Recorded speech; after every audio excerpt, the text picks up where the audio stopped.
नमस्कार मित्रांनो, आर के ब्लॉग्स ऑफिशियलमध्ये आपलं पुन्हा स्वागत आहे।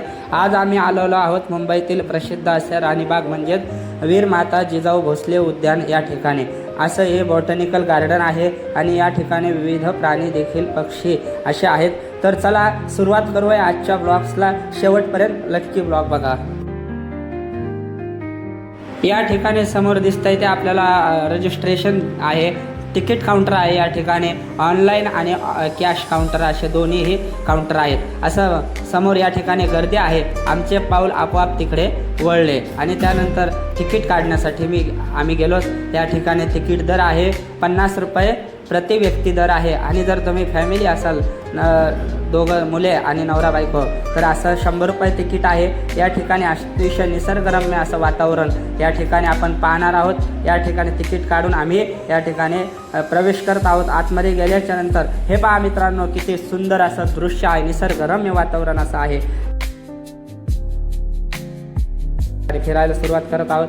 हे बघा, या ठिकाणी आम्ही पक्षी गार्डन जे आहे तर पक्ष्यांच्या याच्यामध्ये एंट्री करत आहोत। आता या ठिकाणी विविध पक्षी आहेत, बगळा वगैरे, तर बाहेरचे वेगवेगळ्या देश आहेत, त्या देशातले पक्षी आहेत विविध रंगांचे। आणि या ठिकाणी मोठे मोठे पक्षी आहेत नदीवरील, तर ते पक्षी या ठिकाणी आपल्याला पाहायला मिळतात। हे बघा, वरती असं घरं करून राहिलेले आहेत पक्षी, आणि हे पक्षी 24 तास असं या ठिकाणी यांना खाण्यापिण्यासाठी माशाचा वापर केला जातो। असं निसर्गरम्य वातावरण आपल्याला दिसतं। बघा किती सुंदर दिसतं या ठिकाणी दृश्य।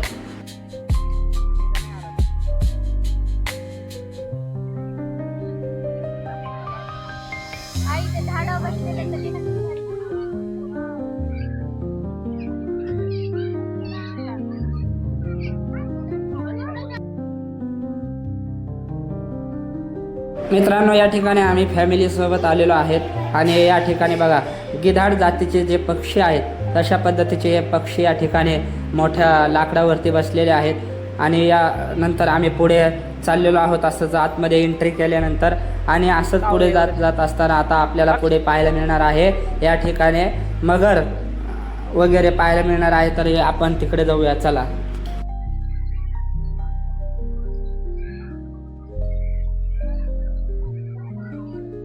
या ठिकाणी असे बाहेरच मगरी तयार केलेले आहेत सिमेंटच्या वगैरे। आणि या ठिकाणी लहान मुलं वगैरे जे आहेत सुट्टीला आलेले ते आनंद घेतात। या ठिकाणी बटरफ्लाय गार्डन आहे, अतिशय मोठं मनमोहक फुलपाखरू आहे। या ठिकाणी समर्थ मगरवरती बसलेला आहे आणि फोटो काढतोय, बघा मजा करतोय, एन्जॉय हात करतोय तुम्हाला।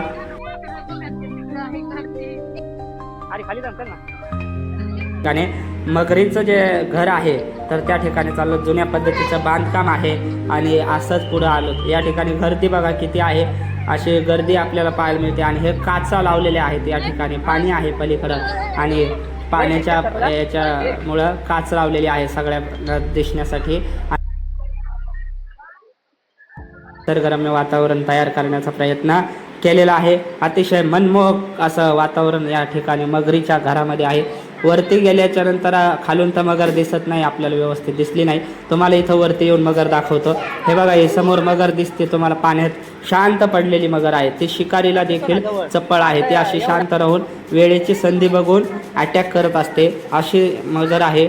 आणि यानंतर आम्ही पुढं आता इकडं चाललेलो आहोत, कासव सेक्शन आहे कासवाचं, तर त्या ठिकाणी चालू। बघा किती निसर्गरम्य वातावरण आहे, वा वा, आपलं तर असं निसर्गरम्य वातावरणात राहायला आवडतं। हे बघा, या ठिकाणी आता पुढं असं विविध डिझाईनमध्ये घर केलेले आहेत मगरीसाठी। मगरीला फिरण्यासाठी जागा भरपूर लागते। या ठिकाणी आल्याच्या नंतर आपल्याला पुढं कासव दिसतात, विविध जातीचे कासव आहेत या ठिकाणी। पहिलं सर्प उद्यान असायचं, इथे सर्प उद्यान राहिलेलं नाही आता, या ठिकाणी कासव आहेत। आणि कासव आहेत आणि विशेषतः या ठिकाणी त्यांची सगळी काळजी घेतली जाते। नंतर आपल्याला पक्ष्यांचं नंदनवन दिसतंय, त्या तिकडे जाणार आहोत। परंतु हे झाडं जे आहेत औषधी वनस्पती, विविध प्रकारच्या जातीच्या वनस्पती या ठिकाणी आपल्याला बागेत पाहायला मिळतात। या ठिकाणी विविध रंगांची फुलं, असा निसर्गरम्य बहार आपल्याला या ठिकाणी पाहायला भेटतोय। हिरवळ वातावरण। या ठिकाणी पक्षी संग्रहालयात आल्यानंतर पक्षी भरपूर आहेत, विविध जातीचे। हा आफ्रिकन ग्रे पॅरेट आहे, आफ्रिकन पॅरेट आहे हा। या ठिकाणी बसलेला. सर्कशीमध्ये आपण लहानपणी बघायचो तसंच या ठिकाणी हे पक्षी आहेत, यांचं संगोपन देखील चांगल्या पद्धतीने केलं जातं. ह्या ठिकाणी पोपट आहे, हा वेगवेगळ्या जातीचे पोपट आहेत. आणि त्यानंतर आपले हे पोपट पाहिल्यानंतर जे इंडियन पोपट आहेत, भारतीय पोपट, ते देखील या ठिकाणी आहेत. भारतीय पोपट, त्यांना राहण्यासाठी व्यवस्थित जागा वगैरे केलेली आहे. खाली खारुताई आहेत याच्यामध्येच. हे पोपट भारतीय, बघा आपला भारतीय पोपट दिसतोय आपल्याला. खारुताई आता या ठिकाणी खाली खेळतात मोकळ्या. त्यानंतर आम्ही पुढे गेलो. पुढे गेल्याच्या नंतर आपल्याला बाहेर आल्यावर भिंतीवरती मोठं पक्ष्यांचं नंदनवन असं नाव पाहायला मिळेल. अतिशय निसर्गरम्य वातावरण आहे. इथं मोर अजिबात नाही आहेत सध्या तरी या जंगलामध्ये.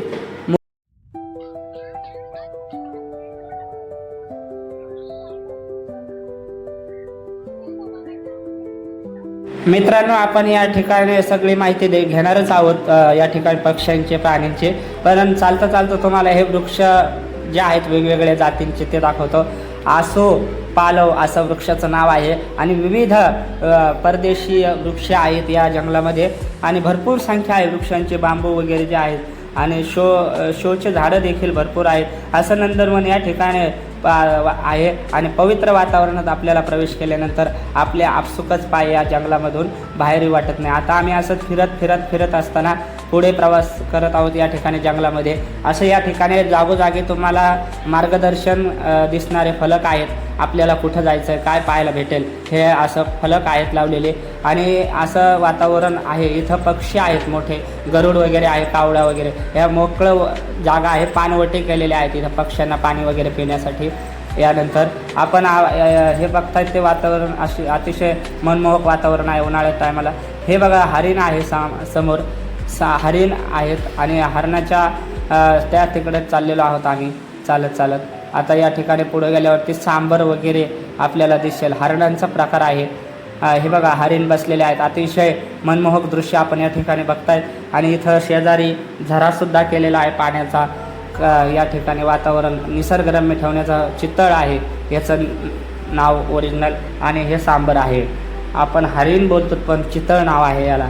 आणि या ठिकाणी असं जुने दगडं आहे बांधकाम केलेलं, त्या पद्धतीचं दाखवलं आहे. आणि अतिशय सुंदर असं वातावरण हे बघा समोर. वेगवेगळं असं निसर्गरम्य वातावरण आहे. इथं आम्ही ब्रेकफास्ट घेतला थोडा आतमध्ये आल्यावरती. आपल्याला या ठिकाणी कॅन्टीनसुद्धा आतमध्ये पाहायला मिळतील. त्यानंतर आम्ही गेलो सरळ हिप्पो बघायला.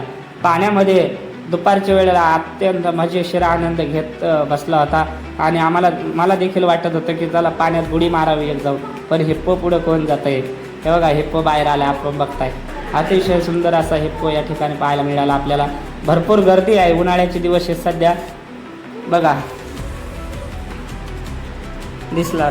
आणि इथले प्राणी म्हणजे असं वाटतंय मला की सगळ्याला दर्शन देताना एक एक झलक दाखवतात असं तरी मला जाणवतंय सध्या. बघा तुम्हाला बसायचं का त्या हिप्पोच्या शेजारी जाऊन सांगा. तिथून पुढं असं चालत आल्यानंतर आम्ही या ठिकाणी पाहिलं तर हे मोकळी जागा आहे. हिप्पो इथं आलो, पुढं वाघ बघण्यासाठी आलो. बघा बाबा वाघसाठी किती गर्दी इथं या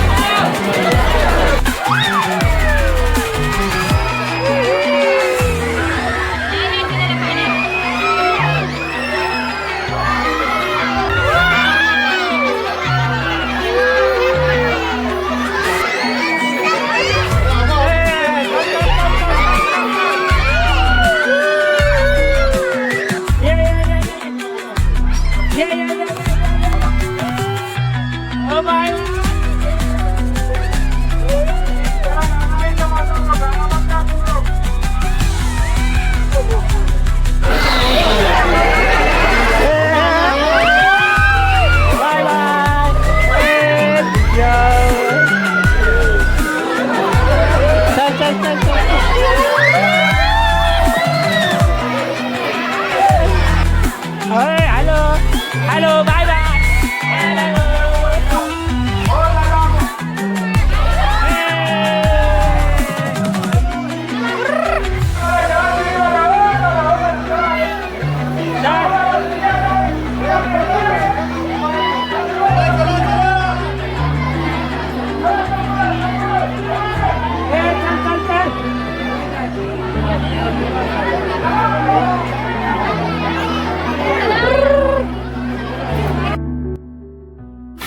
यापुढे आम्ही चाललेलो आहोत अस्वल पाहण्यासाठी. हे अतिशय जुन्या पद्धतीचं असं बांधकाम टेकडी वगैरे केलेलं आहे आतमधून जाण्यासाठी. असं जनावरांना वाटावं, प्राण्यांना वाटावं की आपण जंगलामध्ये राहत आहोत. अशा पद्धतीने आम्ही पुढं चालत असताना या अस्वलाच्या सेक्शनमध्ये आलो. या ठिकाणी अस्वल तर काही दिसलं नाही आम्हाला, परंतु अस्वल आहे इथं. अस्वल आहे, उन्हामुळं या ठिकाणी दिसत नाही. झाडावर बसलेला असेल शक्यतो, पण झाडावरती नाही. या ठिकाणी गुहा बनविलेल्या आहेत मोठ्याल्या. त्यानंतर आम्ही या ठिकाणी येऊन आराम केला. 2 तास आराम केला या ठिकाणी. अतिशय थंडगार सावली होती. त्यानंतर अस्वलाच्या बोर्ड आहे इथं आपल्याला दिसतोय, तो अतिशय माहिती दिलेला बोर्ड आहे मजेशीर. या ठिकाणी मोगली, बगिरा यांचे या ठिकाणी पुतळे आहेत. लहान मुलं भरपूर या ठिकाणी फोटो काढतात. आम्ही पुढं चालत आता आम्हाला उत्सुकता आहे. या ठिकाणी जंगलाचा राजा सिंह येणार होता, तर तो सिंह आला की नाही पाहू. अरे यार, सिंह अजूनपर्यंत आलेला नाही या ठिकाणी. मी लवकरच येत आहे असं पोस्टर आम्हाला या ठिकाणी दिसलं. आणि या ठिकाणी हत्ती देखील या जंगलात राहिलेला नाही. पूर्वी यूट्यूब व्हिडिओ पाहिलेत मी, तरी त्यात हत्ती वगैरे आहेत. आता या ठिकाणी हत्ती नाही आहे.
मित्रांनो, या ठिकाणी आपण जर मोठा कॅमेरा घेऊन येत असाल तर तुम्हाला त्याच्यासाठी 400 रुपयाच्या पुढे किंमत आहे. असे तिकीट काढावं लागतं. आणि फॉरेनर जर असतील लोक तर त्यांना 400 रुपये प्रति व्यक्तीला तिकीट आहे. आणि आपल्या भारतीय लोकांसाठी 50 रुपये तिकीट आहे. जिजाऊ आणि छत्रपती शिवरायांचं या ठिकाणी स्मारक आहे. अतिशय सुंदर असं स्मारक आहे. आणि जिजाऊ छत्रपतींना अख्ख्या महाराष्ट्राचं दर्शन घडवताना दिसत आहेत. या ठिकाणी जिजाऊ यांना मानाचा मुजरा. जय शिवराय, छत्रपती शिवाजी महाराज की जय.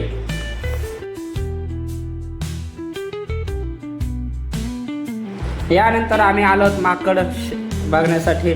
माकड काय बघतात, पण या ठिकाणी माकडं आहेत ठेवलेले.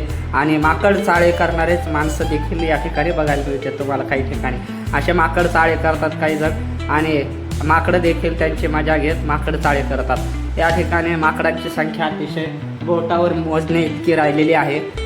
या ठिकाणी मला एक गोष्ट आवर्जून सांगावं वाटते की या ठिकाणी प्राण्यांची संख्या देखील कमी झालेली आहे, घटलेली आहे. आणि जे व्यवस्थापन समिती आहे या जंगलाची, तर त्यांनी नक्कीच लक्ष घालावं.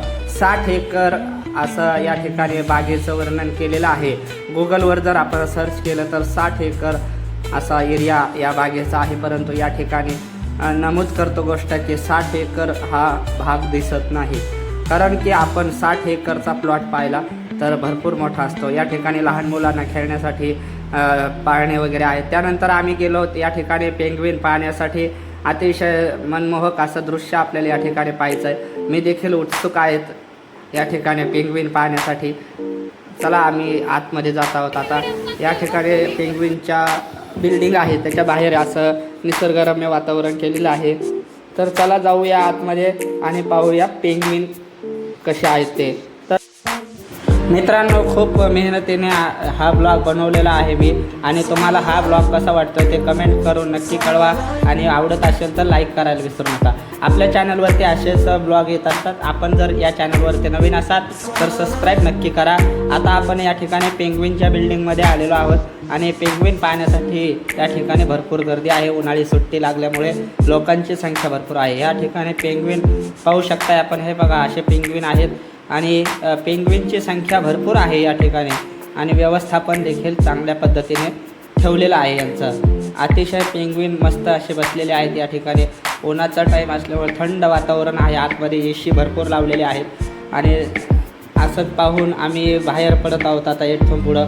आणि पेंग्विन पाहिल्यानंतर तुम्हाला थेट बाहेर येता येतं आहे. पण बाहेर आल्यानंतर पुन्हा एक रस्ता केलेला आहे वेगळा.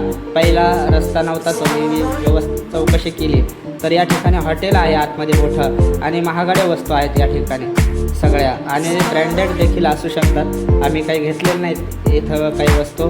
असंच चालत चालत चालत आता मी या ठिकाणाहून बाहेर पडत आहे. मित्रांनो, आपण जर फेसबुकवर हा ब्लॉग बघत असाल तर माझे यूट्यूब चॅनल नक्की सबस्क्राईब करा. इंस्टाग्राम देखील पेज फॉलो करा आणि फेसबुक जर पाहत असाल पेज आपण तर या ठिकाणी फेसबुक पेज देखील लाईक करायला विसरू नका. आपण तीनही ठिकाणी जर असताल तर नक्की सबस्क्राईब करा आणि असंच चॅनलला सपोर्ट करा. धन्यवाद.